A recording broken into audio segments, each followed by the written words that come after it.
Hello everybody, you got Mark coming to you on the Garage Guy 879 channel, and this video here is once again about the Smith & Wesson Model 31-1 chambered in 32 long, and this is a closer look.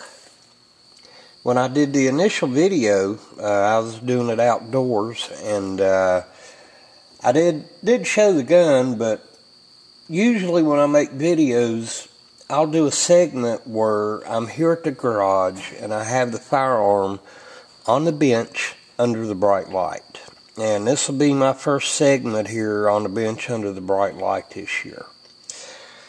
Anyhow, the reason I'm doing it separately is, I guess, because I'm too lazy to learn the editing process on a new computer. But anyhow, here we go. This is the 32 long right here. Hollow point. It's Magtech 90 grain. Like I said in the initial video, it's kind of like a mini-me version of the 38 Special. But believe me, this thing does have some pep. Alright. Anyhow, let's look at this right here. This gun is not near as old as I thought it was at first. And I want to thank Crazy Scotsman for his help on that part right there. I'd sent him some text and sent him some pictures of it. And we come to find out that this was made probably in the early 80s, like 1982, maybe a year or two later after that. But the finish on here, the top of it is worn a little bit, and I would say that's holster wear. There are some little nicks on it right around in here, in there, and around here. Of course, when you shoot out a revolver, you're going to have whatever flying out here out of this gap. You know, it does happen. But this is a really nice looking revolver for its age. The wooden grips on here, Smith & Wesson medallion inlay right here on each side. And there are really no chip places or anything on this grip. As a matter of fact, this looks like the same grips I had on a Model 10-7. One of the first videos I ever did here on YouTube back in 2012. Good grief, that's been 8 years. Anyhow, cylinder lock up on here. Just a tad of movement, just a little bit. We pull the hammer back. The timing seems to be really nice on here. Just a tad of movement. Yeah, nice and tight. Like I said, just a tad. Of course, the plunger right here is not shrouded. And from looking here at the cylinder, yeah, well, there's really no wear at all on it. Now, I mentioned the front sight on here. It's a front bladed sight. Very narrow. I'd mentioned in the initial video I might put some red paint or fingernail polish on here, but you know what, I'm going to leave it original. I'm not going to put any paint on it. This is just nice right here. I don't know if it's worth a whole lot or not. I gave $350 for this out the door.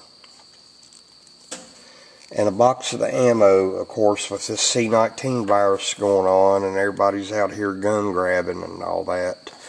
Well, $29.95 for a box of 50 rounds. And yes, I'm sure here before long the prices will go back down. But I don't think this is something that's going to bring big bucks at an auction or whatever. I don't even know if this would be considered a classic. But this is just nice. And the only thing I'm going to use it for is probably plinking target shooting, that kind of thing. But these old blued finishes, if you ask me, it looks black, but people call it a blued finish. Now you get these modern day matte black finishes, like on this Taurus right here. This is an M856 Chamberlain 38 Special, and I need to do an update video on it.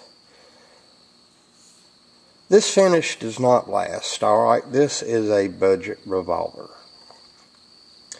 I prefer the classic blued finish any day over the matte black. Nice looking gun, but I like the finish on this better. And this, of course, 38 Special is 32 long. This is a small revolver. A little bit of a comparison right there. Of course, 3-inch barrel, 2-inch barrel. But the cylinder on here, you know, both are 6 shots for their calibers. Okay.